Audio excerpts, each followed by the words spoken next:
برادران ملت اسلامی، السلام علیکم ورحمۃ اللہ وبرکاتہ۔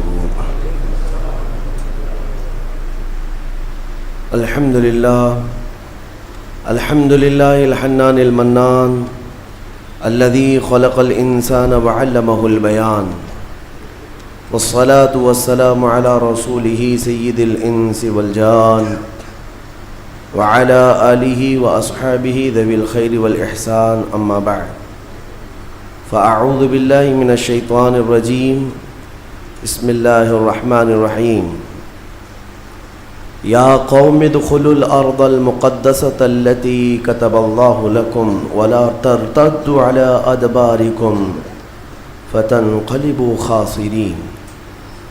صدق اللہ مولانا العظیم وبلغنا رسولہ النبی الامین المتین المختار الکریم، ونحن على ذلك من الشاہدین والشاکرین والحمد للہ رب العالمین۔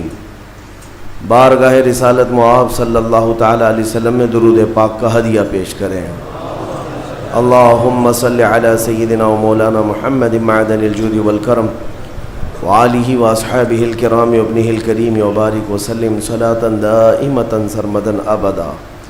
عزیزان گرامی وقار، آج جمعۃ الوداع ہے، رمضان المبارک کا یہ آخری جمعہ۔ آج کے دن بے حساب لوگوں کی مغفرت ہوتی ہے۔ رمضان المبارک میں جتنے لوگ بخشے گئے ہر رات، ان ساری راتوں میں جتنے بخشے گئے ان کے برابر آج کے دن مغفرت ہوتی ہے۔ اور اللہ کے ملائکہ زمین پر اترتے ہیں مومنین سے مصافحہ کرنے کے لیے۔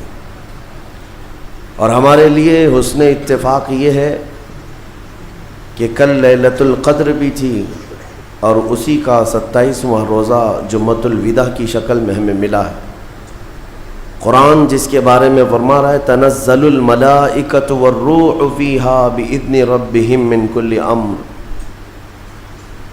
یعنی لیلۃ القدر کے بارے میں اللہ فرماتا ہے کہ تم کیا جانو کہ لیلۃ القدر کیا ہے؟ 1000 راتوں سے افضل ایک رات ہے، جس رات اللہ نے اپنا قرآن اپنے حبیب پر اتارا، بلکہ قرآن کو لوح محفوظ پر اتارا گیا۔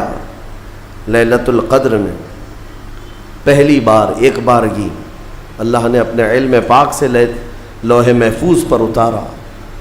اور پھر اس سورہ میں یہ فرمایا گیا کہ جبرائیل امین اور سارے فرشتے اترتے ہیں، تنزل الملائکۃ والروح فیہا، اس رات کو اترتے ہیں، اور پوری رات وہ اللہ تبارک و تعالیٰ کے حکم سے سلام بھیجتے رہتے ہیں مومنین کو۔ میرے عزیزو، قرآن کی صاف آیت میں اگر دیکھا جائے، جبرائیل سید الملائکہ ہیں، رسول ملائکہ میں بھی افضل ہیں، یعنی تمام فرشتوں کے سردار۔ ان کا کام پچھلے انبیاء اکرام علیہ السلام کو اللہ کے پیغامات پہنچانا، یہاں تک کہ میرے آقا صلی اللہ علیہ وسلم کی زندگی میں بھی۔ تو حضور کی زندگی پاک میں آپ کا آنا جانا کثرت سے ہوتا رہا، وہی لے کر آتے، پیغامات لے کر آتے، لیکن آپ کے بعد پھر کوئی نبی نہیں آئے گا۔ حضور پاک صلی اللہ علیہ وسلم کے بعد اب کوئی نبی آنے والا نہیں قیامت تک۔ پھر جبرائیل حضور پاک صلی اللہ علیہ وسلم کی ظاہری وفات کے بعد اگر جبرائیل امین اس زمین پر کبھی آتے ہیں تو وہ صرف لیلۃ القدر میں آتے ہیں۔ آج بھی آتے ہیں۔ میرے عزیزو، یہ معاملہ فجر کے طلوع ہونے تک چلتا ہے، حتی مطلع الفجر۔ اور آج کا یہ جمعہ ہمارے لیے بہت اہمیت کا حامل ہے کہ ہماری بخشش کا اللہ تبارک و تعالیٰ کی بارگاہ میں ایک سنہرا موقع ملا ہوا ہے۔ ہم سب کو آج جمعہ کے غروب سے پہلے توبہ کرنی چاہیے اور گڑ گڑا کر اپنی مغفرت کا سوال کرنا چاہیے، لیکن ساتھ ہی میرے عزیزو، حالات کے تناظر میں اس آخری جمعہ کو عالمی طور پر یوم بیت المقدس کے نام سے منایا جاتا ہے۔ ہر سال رمضان کا جو آخری جمعہ ہوتا ہے وہ یوم قدس ہوتا ہے، یوم القدس۔ بیت المقدس کی بازیابی کی یاد میں اور اس کی عیسائی میں آج کا دن پوری دنیا کے مومنین مناتے ہیں. فادرز ڈے ہے, مدرز ڈے ہے, یعنی چلڈرنز ڈے ہے, پتہ نہیں کون کون سے ڈے ہے, لیکن بیت المقدس کا جو دن ہے وہ رمضان المبارک کے آخری جمعہ کو. میرے عزیزوں, آج مجھے بیت المقدس کے سلسلے میں آپ کو کچھ بیداری لانے کی ضرورت ہے. آپ یہ اگر سمجھتے ہو کہ ان سے ہمارا کیا تعلق ہے, وہ فلسطین کی بستی میں ہے, ہم یہاں ہندوستان میں ہیں. پوری دنیا کے مسلمانوں کا تعلق بیت المقدس سے ہے حدیث رسول کے مطابق, اور آپ کو وہاں کے حالات یوں سمجھ لیں کہ ایسی ہے کہ وہاں بخار چڑھے گا تو پوری کائنات کے مومنین میں بخار آنا ہے. وہاں کے حالات جو بھی تبدیل ہوں گے اس کا اثر پوری دنیا کے مومنین پر ہونا ہے. ہمارا رشتہ وہاں سے مضبوطی کے ساتھ جڑا ہے. وہ انبیاء کی سرزمین ہے. حضور پاک صلی اللہ تعالی علیہ وسلم کی کئی حدیثیں فلسطین اور بیت المقدس کو لے کر کے جو قیامت کے قریب ہونے والی ہیں, وہ بشارتیں بھی ہیں. میں تھوڑی سی تاریخ آپ کے سامنے رکھوں میرے عزیزو. آج وہ بیت المقدس جو مومنین کا قبلہ اول رہا, 17 مہینے تک میرے آقا صلی اللہ علیہ وسلم خود بیت المقدس کی طرف منہ کر کے نماز پڑھتے رہے. پھر مدینہ طیبہ میں بیت المقدس کی بجائے قبلہ تحویل ہو گیا خانہ کعبہ کی طرف. اس بیت المقدس میں روایات کے مطابق 30,000 کے قریب انبیاء اکرام علیہ السلام آرام فرما ہے. 30,000 کے قریب انبیاء اکرام وہاں پر دفن ہیں. اور قرآن جس کے بارے میں کہتا ہے الذی بارکنا حولہ, سبحان الذی اسری بعبدہ لیلا من المسجد الحرام الی المسجد الاقصی الذی بارکنا حولہ. پاک ہے وہ ذات جس نے اپنے بندے خاص کو, اپنے نبی کو سفر کرایا معراج کا, مسجد حرم سے مسجد اقصی تک. مسجد اقصی کا ذکر آیا ہے 15ویں پارے کے شروع میں, اور مسجد اقصی تک سفر کرایا. کون سی مسجد؟ اللہ فرماتا الذی بارکنا حولہ, جس کے ارد گرد ہم نے برکتیں رکھی ہیں, جس کے ارد گرد برکتیں رکھی ہیں. آپ یہ سوچ رہے ہیں کہ بیت المقدس کو جاننا کیوں ضروری ہے؟ یہی سوال حضور پاک صلی اللہ تعالی علیہ وسلم کی زوجہ مطہرہ, ہم مومنوں کی ماں سیدہ میمونہ رضی اللہ تعالی عنہا نے عرض کیا تھا, افتنا یا نبی اللہ عن بیت المقدس, یا رسول اللہ صلی اللہ تعالی علیہ وسلم فی بیت المقدس, بیت المقدس کے بارے میں آپ ہمیں کچھ ارشاد فرمائیں. وہ کیا ہے, ہمارے لیے کتنی اہمیت کا حامل ہے بیت المقدس؟ نبی پاک صلی اللہ تعالی علیہ وسلم نے فرمایا انہو ارض المحشر والمنشر, وہ زمین تمام لوگوں کے حشر کی جگہ ہے, محشر قائم ہونے کی جگہ فرمایا میرے آقا نے. سب کے جمع ہونے کا سب سے آخری جس زمین پر سارے لوگ جمع کیے جائیں گے وہ بیت المقدس کی زمین ہوگی. حضرت میمونہ نے پوچھا یا رسول اللہ صلی اللہ تعالی علیہ وسلم اس کے متعلق کوئی فضیلت؟ فرماتے ہیں میرے آقا صلی اللہ علیہ وسلم من احل بحجۃ او بعمرۃ من المسجد الاقصی الى المسجد الحرم غفر اللہ له ما تقدم من ذنبه او وجبت له الجنہ او کما قال رسول اللہ صلی اللہ علیہ وسلم. میرے آقا فرماتے جس نے مسجد اقصی بیت المقدس سے عمرے کا یا حج کا احرام باندھا اور مسجد اقصی سے مسجد حرم تک آیا, عمرہ کیا یا حج کیا, جو کچھ بھی پچھلے زندگی میں کیا تھا اللہ سب معاف فرمائے گا. اور روایت میں یہ بھی وجبت لہ الجنہ, اس کے لیے جنت واجب ہو جائے گی. اس سفر کے بارے میں اب سنو, سب کی استطاعت تو نہیں ہے. حضرت بی بی میمونہ نے یہی سوال کیا کہ جس کی طاقت نہ ہو میرے آقا وہ کیا کرے, بیت المقدس نہیں جا سکتا, سنو اگر اس کی اہمیت سارے مسلمانوں کے لیے نہ ہوتی تو میرے آقا صلی اللہ علیہ وسلم یہ نہیں فرماتے وَمَن لَّمْ يَسْتَطِعْ فَلْيَهْدِ زَيْتَهُ. حضور صلی اللہ علیہ وسلم فرماتے ہیں اگر کسی کی طاقت نہیں ہے تو وہ تھوڑا تیل تو اس کے پاس ہو سکتا ہے، وہ تیل ہدیہ کر کے بیت المقدس بھیجے تاکہ بیت المقدس میں تمہارے بھیجے ہوئے تیل سے اگر چراغ بھی جلایا گیا یہ ثواب اس کو بھی ملے گا، عمرے کا ثواب ملے گا. یہ حدیث پاک میں ہے کہ اگر تمہارے یہاں سے ہدیہ کیے ہوئے بھیجے ہوئے تیل کو بیت المقدس میں کسی نے چراغ میں روشن کیا تو فرمایا گیا اس کے برابر اسے بھی ثواب ملے گا. یہ یوں ہی نہیں میں عرض کر رہا ہوں میرے عزیزو، اس کی اہمیت کا اندازہ آپ کو ہونا چاہیے. اور قیامت قریب کیسے آئے گی اس کے متعلق بھی حالات یہی میرے آقا نے فرمایا عمران بیت المقدس خراب یثرب وخراب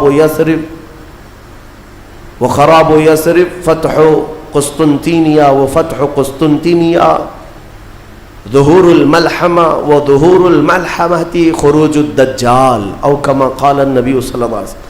یہ سیدنا معاذ بن جبل رضی اللہ تعالیٰ عنہ سے روایت حدیث ہے. میرے آقا فرماتے ہیں بیت المقدس آباد کر دیا جائے گا اور مدینہ ویران کر دیا جائے گا. مدینے کی ویرانی بیت المقدس کی آبادی ہوگی. بیت المقدس کے ارد گرد بڑی بڑی عمارتیں بن جائیں گی، آبادیاں بڑھ جائیں گی. اور مدینے کی ویرانی وہ کس طرح کی ویرانی وہ اللہ کے حبیب صلی اللہ تعالیٰ علیہ وسلم ہی بہتر جانتے ہیں. مدینہ زادہ اللہ شرفاً و تعظیما، وہ ہمارے دلوں کی دھڑکن ہے، وہ ہمارے آنکھوں کا سرور ہے. اور پھر آگے میرے آقا فرماتے ہیں پھر مدینے کی ویرانی قسطنطنیہ کے فتح کا سبب ہو جائے گی. قسطنطنیہ استنبول کو کہتے ہیں جو ترکی کا شہر ہے. حضور پاک صلی اللہ علیہ وسلم نے فرمایا مومنین اس کو فتح کر لیں گے. اور قسطنطنیہ کا فتح ہونا نہیں بلکہ اس سے پہلے ملحمۃ الکبریٰ ایک بہت بڑی جنگ ہوگی دنیا میں، اس سے بڑی جنگ نہ کبھی پہلے ہوئی تھی نہ بعد میں ہوگی. یہ کس کے درمیان؟ مومنین اور کفار و مشرکین کے بیچ. اس جنگ کی جگہ بھی میرے آقا نے بیان فرمائی، وہ ملک شام ہوگا، وہ دمشق کے قریب میدان میں جنگ ہوگی. تمہارے خلاف لڑنے والے 80 جھنڈوں کے نیچے آئیں گے اور ہر جھنڈے کے نیچے 12,000 کی فوج ہوگی، یعنی تقریباً 9,60,000 کی فوج صرف مومنین سے لڑنے کے لیے حاضر ہوگی ایک میدان. اس میں جو مومنین مسلمان جتنے جائیں گے وہ کتنی تعداد ہے وہ اللہ بہتر جانے، لیکن میرے آقا نے فرمایا پہلے دن 1/3 حصہ میدان چھوڑ کر بھاگ جائے گا مسلمانوں کا. اور حضور پاک فرماتے ہیں وہ پورے روئے زمین کے سب سے بدترین لوگ ہوں گے، ان کی توبہ کبھی نہیں قبول ہوگی. جو میدان چھوڑ کر بھاگ چکے ہوں گے ان کی توبہ کبھی نہیں قبول ہوگی. دوسرے دن 1/3 جماعت 1/3 جماعت مومنین کی شہید ہو جائے گی، سب قتل ہو جائیں گے. اور حضور فرماتے ہیں وہ روئے زمین کے سب سے اعلیٰ قسم کے شہداء ہوں گے، سب سے افضل شہداء ہوں گے. اور میرے آقا صلی اللہ علیہ وسلم فرماتے ہیں 1/3 حصہ مسلمانوں کا باقی ہوگا، اللہ رب العزت اسی ٹکڑے کو فتح عظیم عطا فرمائے گا، فتح سے ہمکنار ہوں گے. اور اس کے بعد قسطنطنیہ فتح ہوگا. قسطنطنیہ فتح ہوتے ہی دجال ظاہر ہو جائے گا، دجال کا خروج ہوگا پوری دنیا میں. لیکن یہ بڑی جو علامتیں میرے آقا نے بیان فرمائی کہ دجال کا ظاہر ہونا، اس بڑی جنگ کا ہونا، یہ قسطنطنیہ کا فتح ہونا، ان سب کی اسٹارٹنگ کہاں سے ہوگی؟ وہ بیت المقدس سے. اس لیے بیت المقدس کو سمجھنا ہمارے لیے بہت ضروری ہے. آج یہودیوں کے تسلط میں ہے بیت المقدس، ان ظالم اور غاصب یہودیوں کے پنجوں میں ہے بیت المقدس. اور یہ آج کی مارکہ آرائی نہیں ہے، بیت المقدس کے اندر یہ مارکہ آرائی جھڑپیں ایک دوسرے کے ساتھ پچھلے 4000 سال سے چل رہی ہیں، آج کی نہیں ہے. یہ 4000 سال پرانی تاریخ ہے بیت المقدس کی. اور بیت المقدس جو آج فلسطین کی سرزمین پر واقع ہے، جس شہر میں وہ واقع ہے اس کو یروشلم کہتے ہیں.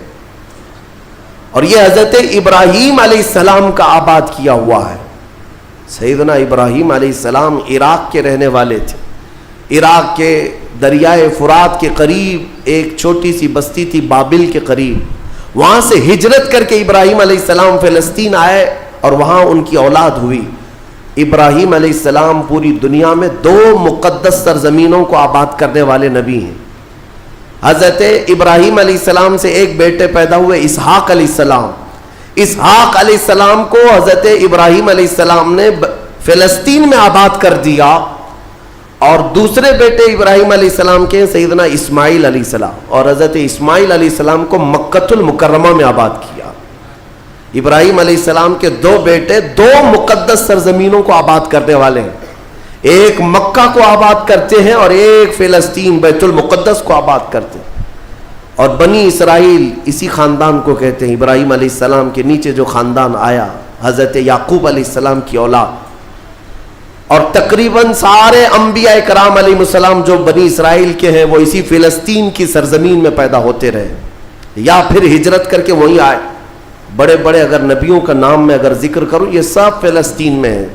حضرت ابراہیم علیہ السلام، حضرت اسحاق علیہ السلام، حضرت یعقوب علیہ السلام، حضرت یوسف علیہ السلام، حضرت داؤد علیہ السلام، حضرت سلیمان علیہ السلام، حضرت زکریہ علیہ السلام، حضرت موسیٰ علیہ السلام، حضرت عیسیٰ علیہ السلام، حضرت یحییٰ علیہ السلام، یہ سب کے سب وہیں بیت المقدس کے ارد گرد آباد. وقت کے جلیل القدر پیغمبر بلکہ یہ رسولان اعظام ہیں، یہ سب فلسطین کی سرزمین پر آباد رہے. اس سے آپ اندازہ کر سکتے ہیں کہ وہ زمین کتنی برکت والی ہوگی، وہ زمین کتنی متبرک ہے.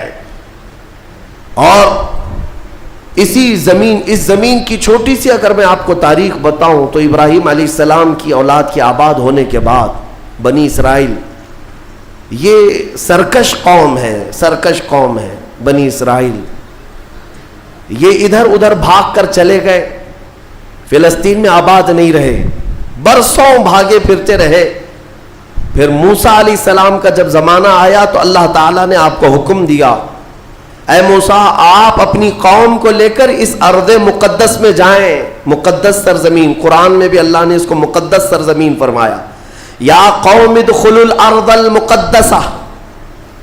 موسیٰ علیہ السلام نے کہا ہے میری قوم چلو مقدس زمین پر جاتے ہیں، اور پیٹ پھیر کر بھاگنا مت ورنہ خسارے میں آؤ گے، نقصان میں آؤ گے. جو اس مقدس سرزمین سے پیٹ پھیر کر بھاگے گا وہ بڑے گھاٹے میں رہے گا. قرآن کا فرمان ہے. ان کی قوم جو ہے موسیٰ علیہ السلام کی، اس نے جواب کیا دیا جانتے ہیں؟ بیت المقدس کی طرف موسیٰ علیہ السلام بلا رہے تھے تو وہاں ایک دوسری قوم آباد تھی، قوم عمالقہ. وہ اونچے چوڑے لوگ تھے، بڑے ہٹے تگڑے لوگ تھے. موسیٰ علیہ السلام کی قوم گھبرا گئی اور کہا کہ ہم نہیں آئیں گے. قالوا انا لن ندخلها ابدا ما داموا فيها. جب تک یہ قوم اس زمین پر ہے ہم نہیں آئیں گے. موسیٰ علیہ السلام بلانے لگے، چلو ان سے لڑائی کریں گے، اللہ تعالیٰ فتح عطا کرے گا.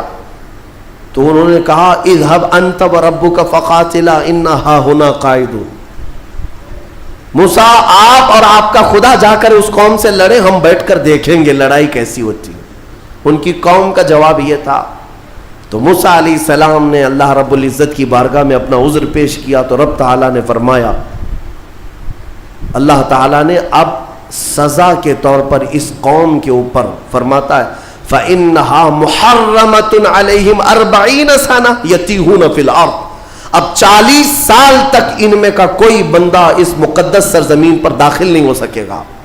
اللہ نے حکم فرمایا 40 سال ان پر یہ زمین حرام کر دی گئی، وہی بنی اسرائیل پر اندر آ نہیں سکو گے اس بیت المقدس پر. اور اس کے بعد رب تعالیٰ نے فرمایا یہ بھٹکتے رہیں گے 40 سال. یتیہون فی الارض، میدان تیہ، یہ صحرائے سینا آج بھی مصر کے وادیوں میں ہے. ہم گئے دیکھیں پہاڑیوں کا ایک سلسلہ ہے, 100 کلومیٹر دور تک چین ہے پہاڑیوں کی, پہچان نہیں پائیں گے. اگر کسی ایک پہاڑی کے بیچ میں چھوڑ دیا جائے تو زندگی پر بھٹکتا رہے.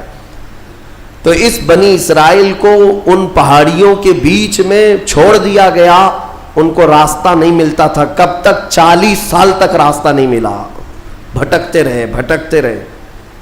وہ ان پہاڑیوں سے باہر آ ہی نہیں پاتے. ایک پہاڑ کراس کرتے, سامنے سیم دوسرا پہاڑ نظر آتا, اس کو کراس کرتے تیسرا بھی سیم ویسا ہی نظر آتا. 40 سال گزر گئے بھٹکتے ہوئے. پھر موسیٰ علیہ السلام کی بھی وفات ہو گئی, ہارون علیہ السلام کی بھی وفات ہو گئی. اب یہ جتنے نافرمان تھے یہ مر گئے. ان کی جو نئی نسل آئی, چھوٹے جو بچے تھے, اب وہ جوان ہوئے تو ان کی سوچ مثبت تھی, فکر اچھی تھی. اس وقت اس بنی اسرائیل کے نبی یوشع بن نون تھے, حضرت موسیٰ علیہ السلام کے خادم بھی رہے, یہ اللہ کے نبی تھے. انہوں نے اپنی قوم کو اکٹھا کیا اور سب کے دلوں میں پھر بات ڈالی, آج سے 40 سال پہلے تمہارے باپ داداؤں پر بیت المقدس کی سرزمین حرام کر دی گئی تھی, اب چلو. تو انہوں نے کہا قوم عمالقہ اب بھی ہے, وہاں پر لڑائی ہوگی. انہوں نے کہا چلو میں تمہارے ساتھ ہوں. جب وہ نکلے بیت المقدس کے راستے پر, وہی ہٹے کٹے لوگوں سے ان کا مقابلہ ہوا, قوم عمالقہ سے. صرف دوپہر سے عصر کے درمیان وہ پوری قوم شکست کھا کر بھاگ گئی اور اللہ نے بیت المقدس بنی اسرائیل کو عطا فرمایا. اللہ کے حکم پر اگر چل کر کے دیکھا ہوتا, یہیں بیٹھ کر کے ارے وہ بڑے تگڑے لوگ ہیں, اونچے لوگ ہیں, یہ بنی اسرائیل کی عادت ہے. پھر اللہ رب العزت نے انہیں وہاں پر قرار دیا. بیت المقدس یہ یہودی کہلا ہے, یہودی ایمان والے یہودی تھے جو بیت المقدس میں آباد تھے, برسوں تک رہے. اس کے بعد پھر حضرت عیسیٰ علیہ السلام کا ظہور ہوا, آپ کی ولادت ہوئی. عیسیٰ علیہ السلام کے ساتھ ان یہودیوں نے بڑی بدتمیزیاں کی ہیں, ان کے قتل کا بھی منصوبہ بنایا, ان کی ماں پر الزام لگائے. یہودی بڑی بدماش قوم, اور انہوں نے تقریباً 10,000 نبیوں کو قتل کیا ہے, اللہ کے نبیوں کو قتل کرتے تھے. اب اللہ رب العزت نے قرآن میں جن کے بارے میں فرمایا غضب اللہ علیہم, اللہ کا ان پر غضب ہے, اللہ کا ان پر غضب ہے, آج بھی غضب ہے. تھوڑے دن ان کے ازدہار کے آتے ہیں, ترقی کے آتے ہیں, تو دنیا کو ایسا لگتا ہے پوری دنیا کے بادشاہ یہی ہیں. پھر رب تبارک و تعالیٰ انہیں اوندھے منہ پھر گراتا ہے. ذلت ان کا ساتھ قیامت تک نہیں چھوڑے گی, قیامت تک نہیں. انہوں نے انبیاء کا قتل کیا اور بیت المقدس میں آباد رہے. تو پھر ایک بادشاہ ایسا آیا عراق کا, بخت نصر نام تھا, وہ آ کر کے بیت المقدس پر ایسا حملہ کیا کہ اس نے ہزاروں یہودیوں کو قتل کیا اور بیت المقدس کی عمارتیں توڑ پھوڑ کر رکھ دی. جو حضرت سلیمان علیہ السلام کے زمانے میں عمارت بنی تھی بیت المقدس کی. ہاں یہ بھی میں بتا دوں اس کی تاریخ کیا ہے. حضرت سلیمان علیہ السلام بادشاہ تھے, اللہ تعالیٰ نے حکم دیا کہ تم تعمیر کرو. تو بیت المقدس جب تعمیر کرنے لگے تو کس کی مدد سے؟ جنات کی مدد سے آپ تعمیر کر رہے تھے. سارے جنات کو کام پر لگا دیا تھا اور سارے جن صبح شام دوپہر کام پر لگے تھے اور مسجد بنا رہے تھے بیت المقدس. اور اتفاق ایسا کہ حضرت سلیمان علیہ السلام سے وہ خوب خوف کھایا کرتے تھے. جب تک آپ کھڑے رہتے کام کرتے, اگر سلیمان علیہ السلام چلے جاتے تو سب بھاگ جاتے تھے, کام چھوڑ کر بھاگ جاتے تھے. تو سلیمان علیہ السلام اپنا عصا لے کر کے کھڑے رہے اور کام کرانے لگے. اب اتفاق ایسا ہوا کہ سلیمان علیہ السلام دن میں بھی نہیں جا رہے, رات میں بھی نہیں جا رہے, کھڑے ہی کھڑے ہیں اور دن رات ان کا کام چالو ہے. لیکن ہوا یہ تھا کہ سلیمان علیہ السلام کی وفات ہو چکی تھی. کھڑے کھڑے آپ کا انتقال ہوا ہے حضرت سلیمان علیہ السلام کا, اور اپنے عصا کے سہارے کھڑے رہ گئے انتقال کے بعد بھی. یہ صرف اور صرف نبوت کی شان ہے, یہ صرف نبیوں کی شان ہے. قرآن میں ہے, اللہ تعالیٰ نے فرمایا فلما تبینت الجن, جنات کو کب معلوم ہوا پتا ہے؟ دیمک نے حضرت سلیمان علیہ السلام کی لکڑی کو کھا لیا. یہ جو عصا تھا دیمک کھا گئی, دیمک کھانے کی وجہ سے لکڑی ٹوٹی. تو لکڑی ٹوٹنے کے بعد حضرت سلیمان علیہ السلام زمین پر آ گرے. تب جنات کو پتا چلا ان کا تو کب کے انتقال ہو چکا ہے, اور اس وقت تک بیت المقدس کی تعمیر ہو چکی تھی. جس کو روایات میں ہیکل سلیمانی بھی کہا گیا ہے. بیت المقدس, ہیکل سلیمانی, یہ الگ الگ ووادت جو معاملات ہیں, میں اس کو پھر کبھی عرض کرتا ہوں. یہ تعمیر مکمل ہوئی اور وہی یہودیوں کے لیے مقدس جگہ, اور بخت نصر نے جس کو توڑا وہی ہیکل سلیمانی تھا. اور اس کے نیچے بہت ساری ان کی مقدس کتابیں جس سے جادو کرتے تھے وہ سب دفن کر دی گئیں. سلیمان علیہ السلام کی کرسی وہ بھی دفن کر دی گئی. آج بھی یہ یہودی جو کھدائی کر رہے ہیں اسی کرسی کو تلاش کرنے کے لیے, اپنی باقیات وہ جادو کی کتابیں تلاش کرنے کے لیے آج بھی یہ کھدائی کر رہے ہیں بیت المقدس کے ارد گرد. اور یہ جو تھرڈ ٹیمپل کہتے ہیں, تیسرا مندر تعمیر ہونا ہے, وہ تھرڈ ٹیمپل کا مطلب یہی ہیکل سلیمانی کو انہیں بنانا ہے, بیت المقدس کو ہدم کر کے, منہدم کر کے. یہ جو مسجد اقصی ہے اس کو ختم کر کے انہیں وہاں پر تھرڈ ٹیمپل بنانا ہے, یہ ان کا خواب ہے. یہودی وہاں سے قتل ہوئے, عیسائیوں کا قبضہ آیا. عیسائی تقریباً 300 سال تک آباد رہے. پھر ایک بادشاہ آیا, ایران کا بادشاہ تھا خسرو, اس نے بدلہ لیا اور اس کے بعد یہودیوں کو پھر سے آباد کیا. پھر اس کے بعد ٹائٹس نام کا ایک عیسائی بادشاہ آیا, اس نے پھر دوبارہ بیت المقدس پہ حملہ کیا. اس نے قریب 1 لاکھ کے قریب یہودیوں کو پھر قتل کیا. یہ قتل کون کر رہا ہے؟ عیسائی یہودی, اور دہشت گرد کوئی اور ہے. ہاں, پہلے زمانے کے دہشت گرد ہیں یہ, پرانے دہشت گرد. ایک ساتھ جینوسائیڈ کرنا, جو نسل کشی کرنا, یہ یا تو عیسائیوں کا کام ہے یا یہودیوں کا کام ہے. ان کو قبضہ ملتا تھا تو ان کو مارتے, ان کو قبضہ ملتا تو ان کو مارتے. ٹائٹس نے پورا تباہ کر دیا. پھر بیت المقدس میں اس نے غلاظت ڈال دی, کچرے ڈال دیے. بہت کچھ برباد کرنے کے بعد یہودی وہاں سے نکل گئے. پھر میرے عزیزو, وہ عیسائیوں کا تسلط ویسا ہی برقرار رہا. کب تک؟ جب تک سیدنا عمر ابن خطاب کا زمانہ آ گیا. اسلام کا یہ فتوحات کا سلسلہ تھا. میرے آقا کے غلام جس طرف جا رہے تھے زمینیں ان کے قدموں میں آ رہی تھی. یہ وہ دور تھا. تو حضرت عمر نے بھیجا کہ اب فلسطین کی طرف بھی ہمارے مجاہدین جائیں گے. اور وہاں عیسائی تھے, پوری دنیا کی خبر تو رکھتے تھے کہ کیا کیا ہو رہا ہے. رسول پاک صلی اللہ علیہ وسلم کے غلاموں سے لڑنے کی طاقت سب کے پاس نہیں. تو انہوں نے کہا کہ ہم لڑائی نہیں کریں گے, آپ آ جاؤ, آپ کے حوالے پورا بیت المقدس کر دیں. حضرت عمر کو خود ہی دعوت دے کر کے بلا لیا. اور جانتے ہیں ان عیسائیوں کی خباثت, یہ بڑے نرم دکھتے. اس وقت قبۃ الصخرہ, جس کو آپ ڈوم آف راک کہتے ہیں, یہ یلو کلر کا جو گنبد نظر آتا ہے, یہودی اس کو بڑا مقدس سمجھتے ہیں, بڑا مقدس. اس پر عیسائیوں نے پورے لوگوں کی غلاظتیں, کچرے ڈال کر کے رکھے تھے. اس زمانے میں کوئی دوسرا گنبد تھا وہاں پر. یہ تو پھر اموی خلیفہ کے زمانے میں یلو کلر کا پھر سے بنایا گیا, لیکن اس زمانے میں کچرا ڈال کر کے رکھتے تھے عیسائی یہودیوں کو جلانے کے لیے. یہودیوں کی وہ مقدس جگہ ہے. پھر حضرت عمر فاروق رضی اللہ تعالیٰ جب تشریف لائے تو جانتے ہیں کس شان سے آئے تھے سیدنا عمر فاروق. مدینہ طیبہ سے نکل کر کے اپنے ایک تنہا غلام کے ساتھ بیت المقدس گئے, کوئی فوج لے کر نہیں گئے. اور وہ بھی ایسے کہ غلام کے ساتھ باری لگا لیا ہے, 1 میل میں گھوڑے پر بیٹھوں گا, 1 میل تو گھوڑے پہ بیٹھے گا. سفر میں 1 میل حضرت عمر بیٹھتے تھے گھوڑے پر, غلام رسی پکڑ کر چلتا تھا. 1 میل غلام بیٹھتا تھا, عمر فاروق رسی پکڑ کر چلتے تھے.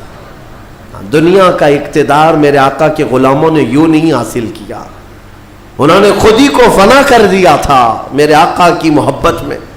اور اتفاق ایسے کہ فلسطین جب پہنچے تو باری غلام کے بیٹھنے کی تھی.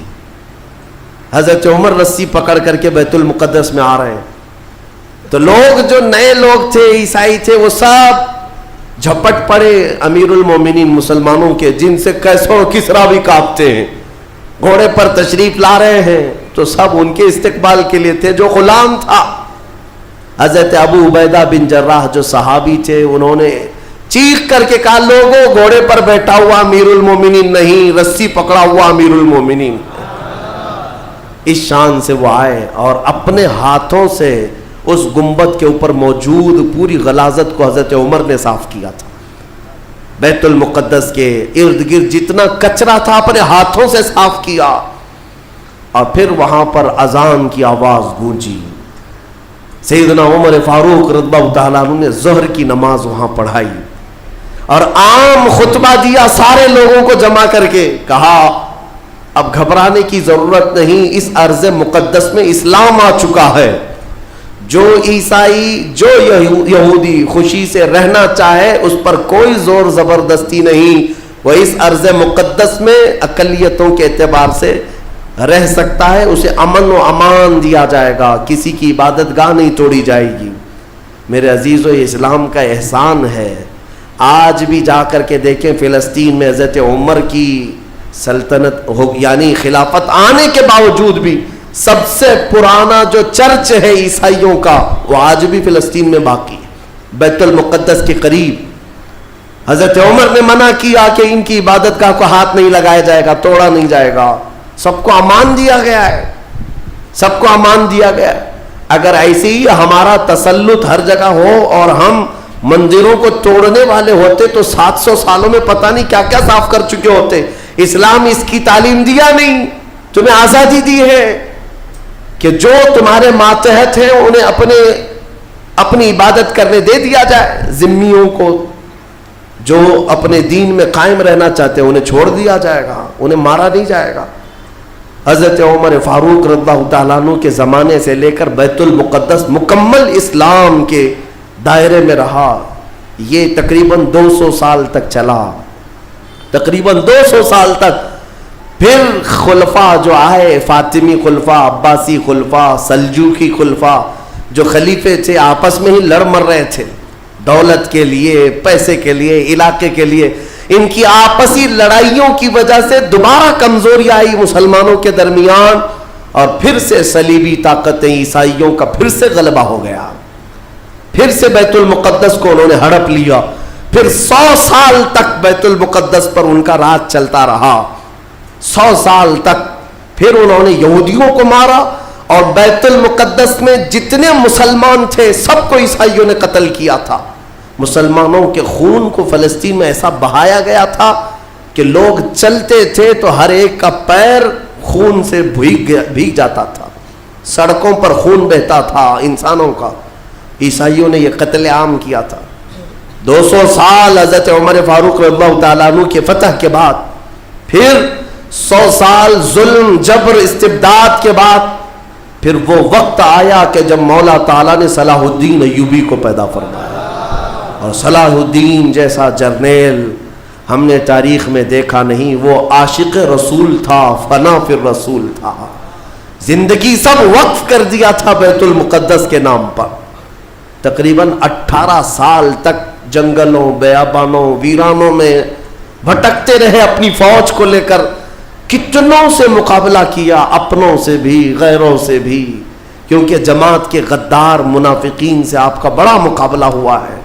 سب سے زیادہ تکلیفیں حضرت صلاح الدین ایوبی کو یہ وہ ٹکڑے ٹکڑے جو بادشاہ ہوا کرتے تھے اور خلیفے بنے ہوئے تھے ان سے تھا، کیونکہ وہ عیاش تھے، اپنے حرم کو دنیا سے آباد کیے ہوئے تھے. صلاح الدین کو قتل کرنے کے منصوبے تک بنے، 4 بار جانی حملے ہوئے، پھر بھی اللہ جسے بچانا چاہے. صلاح الدین کا وہ دن بھی آ گیا جب 12,000 کی فوج لے کر 4 لاکھ صلیبیوں سے تنہا لڑ رہا تھا. کوئی مقابلہ ہو سکتا ہے؟ سوچو ذرا تاریخ میں. یہ میں اپنی لکھی ہوئی بات نہیں کر رہا ہوں، ایک انگریز تاریخ دان ہے، اس نے خود کتاب میں لکھا ہے کہ تاریخ کا ایک عجوبہ ہم نے دیکھا ہے کہ 4 لاکھ صلیبی عیسائی ایک جگہ تھے، پورا روم، یورپ سب مرایا ہے، اور مقابل میں صرف اور صرف ایک سپہ سالار صلاح الدین 12,000 کا فوج لے کر آیا. 12,000. وجہ یہ ہے میرے عزیزوں 4 لاکھ وہ لائے ہوں گے کھانے پینے والے, لوٹنے کھسوٹنے والے, لیکن صلاح الدین کے ساتھ جو 12,000 تھے وہ جان کا ہدیہ گنبد خضرا میں پیش کرنے والے تھے. ان عاشقوں کی جماعت تھی, اور اللہ تعالیٰ نے صلاح الدین ایوبی کو فتح عطا فرمائی, پھر سے پرچم اسلام لہرایا. میرے عزیزوں یہ تاریخ تھی 6 صدی ہجری کی, اب یہ 15ویں صدی آ گئی ہے. 6 صدی ہجری سے لے کر بیت المقدس اذانوں سے گونجتا رہا, نمازوں سے آباد رہا, مومنین کا وہاں پر جمع غفیر رہا, لاکھوں کی تعداد میں لوگوں کا آنا جانا چلتا رہا, بلکہ بڑے بڑے جید علماء صالحین وہاں پر آباد ہوئے. امام غزالی رحمۃ اللہ تعالیٰ علیہ کر کے کتنے لوگوں کو اللہ نے ولایت ہے کہ بیت المقدس 800 سال کے قریب ہو گئے صلاح الدین ایوبی کو واپس لائے ہوئے, لیکن پچھلے 100 سال سے پوری دنیا کے یہودیوں کے اندر ایک یہ فکر پیدا ہوئی کہ ہماری ایک ریاست ہونی چاہیے, ہمارا ایک ملک ہونا چاہیے. یہ مارے پوری دنیا میں پھر رہے تھے. ہٹلر نے ان کو مارا تو امریکہ میں چلے گئے, امریکہ میں مارے گئے تو برطانیہ میں گئے, برطانیہ سے فرانس میں گئے, جگہ جگہ یہ تھوڑے آباد ہوتے رہے. اور اس کے بعد پھر ان کے اندر ایک تحریک پیدا ہوئی 18ویں صدی عیسوی میں کہ تمہاری اپنی ایک ریاست ہونی چاہیے. تو ان کی اپنی ریاست, اتنا اپنا ملک چاہیے کہاں, وہی مقدس زمین جو تمہارے باپ داداؤں کی ہے, کیونکہ یہودی یعقوب علیہ السلام کی اولاد میں اپنے آپ کو کہتے ہیں. تو اس سرزمین پر جانے کے لیے کوششیں کرتے رہے, لیکن فلسطین اس زمانے میں خلافت عثمانیہ کا حصہ تھی جو ترکی کے بادشاہ تھے. ترکی کے انڈر میں فلسطین آتا تھا, تو وہاں پر ان کی مجال نہیں تھی. لیکن ہوا یہ کہ 1914 سے 1918 کے بیچ میں فرسٹ ورلڈ وار ہوئی, دنیا کی سب سے بڑی جنگ, پہلی جنگ عظیم, جس میں ترکیوں نے جرمنی کا ساتھ دیا اور ہار گئے برطانیہ انگلینڈ کے مقابل میں. تو ہارنے کی وجہ سے ہوا یہ کہ ترکی کی ساری خلافت ختم ہو گئی, خلافت عثمانیہ کے ٹکڑے ٹکڑے ہو گئے. 50 ملکوں پر ان کی اکیلی حکومت تھی, سب ٹکڑے ہو گئے. ترکی کو سب ختم کر دیا گیا, خلافت ختم کر دی گئی. یہ 1920 میں خلافت ختم کر دی گئی, اور پھر برطانیہ انگلینڈ کے تسلط میں, اس کے قبضے میں فلسطین بھی آیا. یہ وہ زمانہ تھا جب ہمارا انڈیا بھی انگلینڈ کے انڈر میں تھا, ہمارا بھارت بھی. برطانیہ ہر ملک فتح کرتے ہوئے اپنے اندر لیتے جا رہے تھے, یہ انگریزوں کی عادت تھی. تو فلسطین بھی ان کے اندر میں تھا. تو اب ان لوگوں نے یہودیوں کے لیے ایک عام اعلان کیا, ڈکلیریشن آف بالفور کہا جاتا ہے, ایک بالفور اعلامیہ, جس میں اعلان کیا گیا کہ دنیا بھر کے جو بھی یہودی ہیں وہ ہجرت کر کے یہاں آئیں, انہیں گھر دیا جائے گا. 1921 سے پھر فلسطین میں ایک چھوٹی سی بستی میں ان کو بسایا گیا. 4000 لوگ پہلے آئے, 4000 لوگ آئے. پھر یہ ہجرت کا سلسلہ چلتا رہا یہاں تک کہ 1947 میں ان کی آبادی 36 لاکھ کے قریب ہو گئی. 30-35 لاکھ سے بڑھ کر کے آگے بڑھ گئے. اور اس کے بعد پھر 1948 میں ان ظالموں نے اقوام متحدہ UN کی مدد سے یہ اعلان کر دیا پوری دنیا میں کہ اب یہ فلسطین نہیں ہے, اس کا آدھا حصہ اسرائیل ہے, یہ ہمارا ملک ہے. بات در حقیقت یہ تھی کہ UN میں, اقوام متحدہ میں یہ بل پاس ہوا تھا کہ یہودیوں کو بھی رہنے دیا جائے, مسلمانوں کو بھی. اس فلسطین کے 2 ٹکڑے کیے جائیں گے, ایک مسلمان فلسطین بنائیں گے اور ایک یہودی اسرائیل بنائیں گے. آج بھی یہ اقوام متحدہ UN کا یہ بل آج بھی موجود ہے. اقوام متحدہ سے یہ بل پاس ہوا, یہودی تو مان گئے, لیکن پورے عرب کے مسلمان اس کے خلاف تھے کہ عربوں کے بیچوں بیچ ایک یہودی ریاست کیسے قائم ہو سکتی ہے, یہ ہمارا مقدس معاملہ ہے, مقدس سرزمین سے ہمارا تعلق ہے. احتجاج کرتے رہے, لیکن ان یہودیوں نے مال کے ذریعے, عورتوں کے ذریعے سارے عرب ملکوں کے جو بادشاہ تھے ان تک اپنا تسلط جما لیا. کئی ایسے عرب بادشاہ ہیں جن کی بیویاں یہودی ہیں، ان کے گھروں تک یہ پہنچ گئے اور ان کو ایسا نیوٹرل کر دیا کہ اب وہ فلسطین کے بارے میں بات نہ کریں۔ ہوا یہ کہ اسرائیل تو بن گیا لیکن آج تک فلسطین نہیں بن سکا۔ فلسطین کا وجود دنیا نہیں دکھاتی، گوگل میں چیک کرو تو نہیں بتاتا، فلسطین کوئی جگہ نہیں۔ میرے عزیزو، ہر 10 سال پر یہ زمین کو ہڑپتے ہڑپتے ہڑپتے آج پورا وہ ارض مقدس جس کو فلسطین کہا جاتا ہے 90% یہودیوں کے قبضے میں آ گیا۔ اقوام متحدہ سے یہ بھی بل پاس ہوا تھا کہ آدھا آدھا کر لیا جائے، اسرائیل ایک ریاست، فلسطین ایک ریاست، لیکن بیت المقدس جو ہے مسجد اقصیٰ وہ دونوں کے انڈر میں نہیں رہے گی، یہ اقوام متحدہ کے انڈر میں، یہ خود مختار رہے، کیونکہ یہاں یہودیوں کا بھی تعلق ہے، عیسائیوں کا بھی ہے، مسلمانوں کا ہے، سب کو یہاں آنا جانے کی اجازت رہے گی، کسی کے انڈر میں نہیں رہے گا۔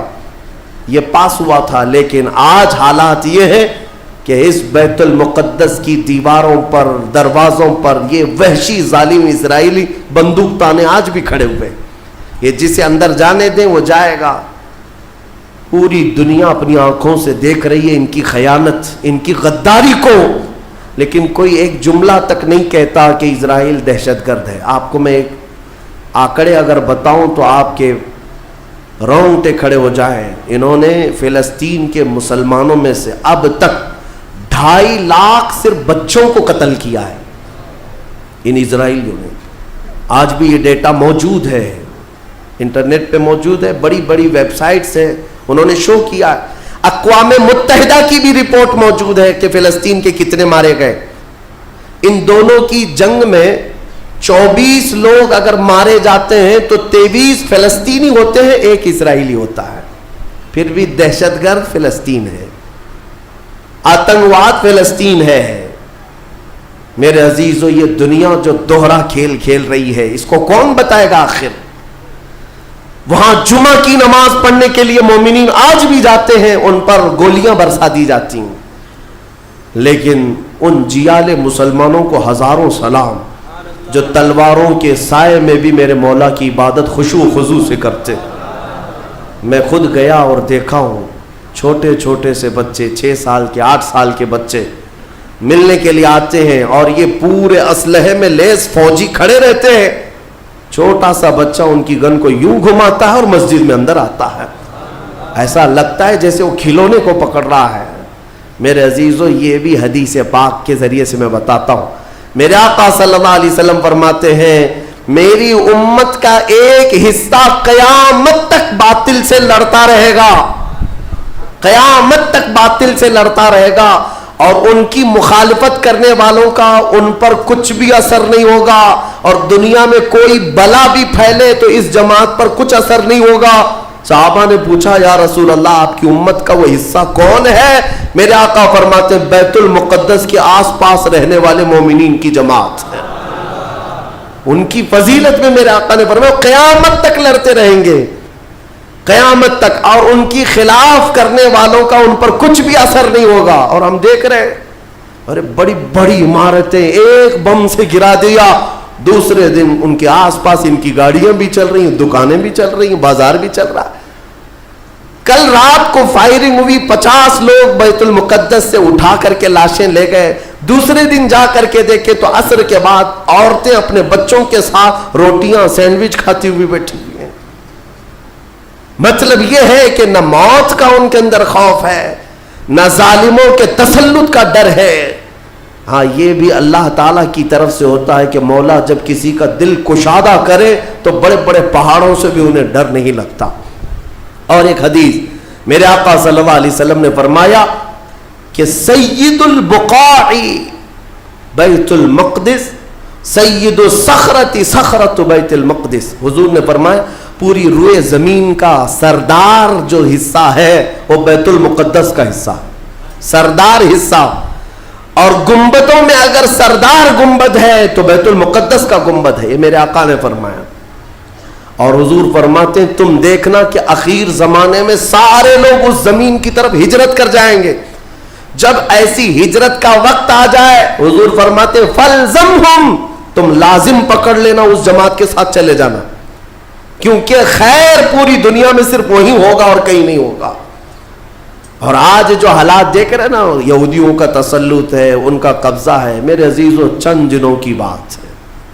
میں قرآن سے اور حدیث سے، وقت ہوتا تو میں آج، چونکہ یہ جمعۃ الوداع ہے اور یوم قدس کے نام سے پوری دنیا آج منا رہی ہے، اس لیے میں نے تمہارے سامنے یہ باتیں رکھی ہیں۔ بیت المقدس کیا ہے؟ بیت المقدس کے بارے میں میرے آقا صلی اللہ علیہ وسلم نے فرمایا یہ ہمیشہ بھی یہودیوں کے تسلط میں نہیں جائے گا، یہ میرا یقین ہے۔ دنیا ٹل سکتی ہے مگر میرے مصطفیٰ کا فرمان نہیں ٹلے گا۔ میرے آقا نے اگر فرمایا ہے تو وہ ہو کر رہے گا۔ حضور فرماتے ہیں خراسان سے ایک جماعت آئے گی، خراسان سے۔ خراسان یہ افغانستان اور ایران کا کچھ حصہ ہے، جس کو پرانے زمانے میں خراسان کہا جاتا تھا۔ میرے آقا فرماتے ہیں خراسان سے کالے جھنڈے لے کر کے ایک جماعت نکلے گی، اور وہ اتنی تیزی سے بڑھتی ہوئی بیت المقدس کی طرف آئے گی کہ دنیا کی کوئی حکومت اور کوئی طاقت ان کا راستہ نہیں روک سکے گی، اور وہ جھنڈے سیدھے لا کر بیت المقدس پر گاڑ دیں گے۔ تنصب بإیلیا، میرے آقا فرماتے ایلیا یہ بیت المقدس کی سرزمین کو کہتے ہیں، جھنڈے وہاں گاڑ دیے جائیں گے۔ اور حضور اکرم صلی اللہ تعالی علیہ وسلم نے یہ بھی فرمایا جب تم دیکھنا کہ یہ یروشلم بیت المقدس دار الخلافہ بن جائے، دار الخلافہ کا مطلب راجدھانی، حکومت کرنے کی جگہ بن جائے، میرے آقا صلی اللہ علیہ وسلم فرماتے ہیں فقط دنت الزلازل والبلایا والامور، حضور فرماتے ہیں تو پھر دیکھنا بڑے بڑے زلزلے آئیں گے دنیا میں۔ جب یروشلم کو راجدھانی بنا دیا جائے، دار الخلافہ، بڑے بڑے زلزلے آئیں گے دنیا میں، والبلایا، اور بہت ساری بلائیں پھیلیں گی پوری دنیا میں۔ یہ وائرس یہ کنٹینیو آئیں گے، یہ مت سمجھنا کورونا چلا گیا، ہاں یہ سب اب کنٹینیو آنے والی ہیں بلائیں، پوری دنیا میں بلائیں پھیل جائیں گی، اور اتنے بڑے بڑے معاملات ہوں گے جن کو تمہارے کانوں نے سنا نہیں ہوگا۔ حضور نے فرمایا، اور یہ دار الخلافہ سے کیا مراد ہے؟ محدثین نے اس میں الگ الگ بحثیں کی ہیں، لیکن میں آپ کو بتاؤں 2017 میں، ابھی 3-4 سال پہلے کی بات ہے، 5 سال پہلے، ان یہودیوں نے اپنی راجدھانی ڈکلیئر کر دی، یروشلم ہے، بیت المقدس ہماری راجدھانی ہے، اور سارے سفارت خانے جتنے بھی ایمبیسی ہیں انہوں نے سب وہاں پر منتقل کرنا شروع کر دیا، اور بیت المقدس کی سرزمین کو اپنا کیپٹل سٹی بنانے کا اعلان کر چکے۔ اور میرے آقا کی حدیث صادق آ رہی ہے، جب وہ راجدھانی بنے گی اب بڑے بڑے زلزلے ہوں گے، اور پوری دنیا میں بلائیں پھیلیں گی، اور بڑے بڑے معاملات ہوں گے، اور پھر اس کے بعد میرے آقا صلی اللہ علیہ وسلم فرماتے ہیں ایک دور ایسا آئے گا کہ اللہ ان کو ذلیل و رسوا کر کے اس زمین سے نکالے گا، اور ایک امام برحق کے جھنڈے تلے مومنین جمع ہوں گے۔ پوچھا گیا وہ امام برحق کون ہوگا؟ میرے آقا فرماتے ہیں وہ میری اولاد میں سے ہوگا، اس کا نام میرے نام پر ہوگا، اس کے باپ کا نام میرے باپ کے نام پر ہوگا، اور اللہ اس کو امام مہدی کی شکل میں بھیجے گا۔ ہاں یہ زمانہ بہت قریب آ چکا، یہ زمانہ بہت قریب آ چکا۔ میں بارگاہ رب العزت میں آج جمعۃ الوداع میں یہی دعا کرتا ہوں کہ مولا اگر زندگی کی سانسیں باقی ہیں تو امام مہدی کی فوج میں ہمیں جگہ عطا فرما، ان کے جھنڈے تلے مولا ہمیں امن و امان عطا فرما دے، دنیا سے ظالموں کے چنگل سے مولا ایمان والوں کو آزادی عطا فرما، کفار و مشرکین کے تسلط سے مومنین کو آزاد فرما دے۔ اے رب ذوالجلال احسن الخالقین، اس ماہ مبارک میں اگر تو ہمیں مولا ان راتوں میں ان دنوں میں عبادتوں کو قبول کیا اور بھیک میں کچھ دے تو مولا صرف اتنا دے دے کہ پوری امت کو مولا خیر و عافیت عطا کر دے، کھوئی ہوئی عزت و وقار عطا فرما دے، ہمارے ناحق قید کیے ہوئے بچوں کو مولا آزادی عطا فرما دے، بے قصور جیلوں میں بند ہمارے بچوں کو مولا آزادی عطا فرما دے۔ وصلی اللہ تعالی علی خیر خلق محمد وآلہ واصحابہ اجمعین، وآخر دعوانا الحمد للہ رب العالمین۔